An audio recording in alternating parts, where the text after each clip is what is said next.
Salut, toi qui me regardes.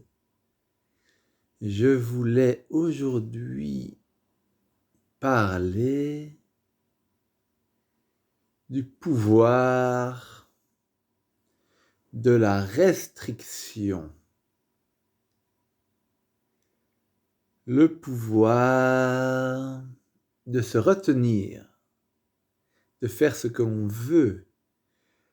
Donc, on pourrait croire que se retenir de faire ce que l'on veut, par exemple s'énerver, ou pleurer, ou, ou tourner sa tête, des trucs basiques des fois, parler, dire bonjour, dire un compliment, c'est...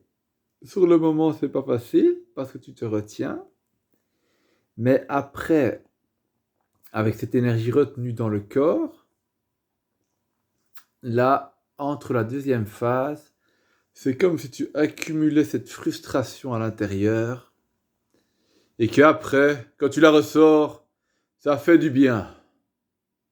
C'est comme si le truc que tu as accumulé dans ton corps, au moment où tu retrouves ta liberté, car dehors on n'est pas libre, sauf si tu veux vraiment être libre, tu peux.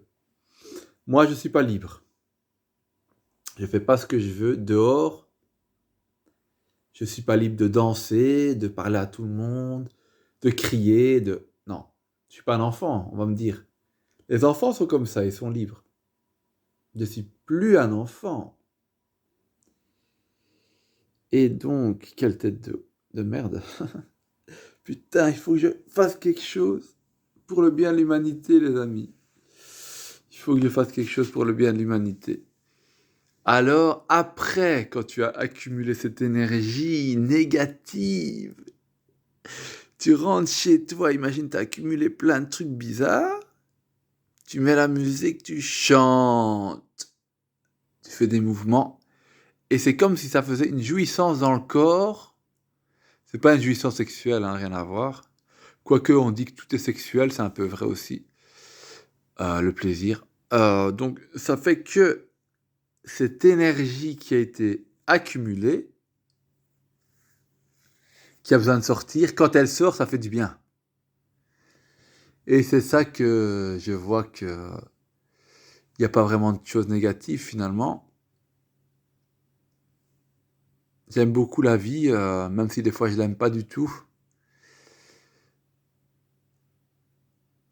Alors dernièrement, je me suis entraîné à aimer la mort. C'est pas mal aussi. La mort, c'est quand il se passe rien pour moi. C'est quand c'est calme. Quand je sens pas mon corps, je sens pas l'environnement, je sens rien. Certains appellent ça le soi, parce que c'est large, c'est large, il n'y a plus de limites, mais en même temps, il n'y a pas de sensation. Enfin, je le vis comme ça pour le moment. Il n'y a pas beaucoup de sensations. C'est comme de l'évaporation que je vis là maintenant en parlant, je le vis. Cette évaporation. Avec ma psy, j'ai appris à accentuer l'évaporation. Si je sens l'évaporation, je l'accentue.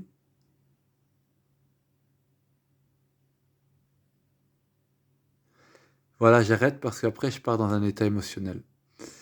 Mais je trouve la vie est large. Il y a beaucoup de choses à faire, intérieurement, extérieurement, potentiellement.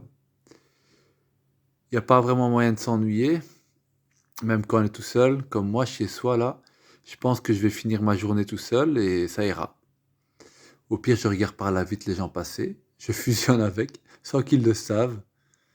C'est un peu vicieux, mais je fais pas exprès. C'est comme si mon être, il était partout. Et il faut aussi que je sois dans mon corps. Si je reviens dans mon corps, déjà ça me dégoûte, je sais pas pourquoi. Voilà, là je partage des trucs très intimes, j'espère que ça passe.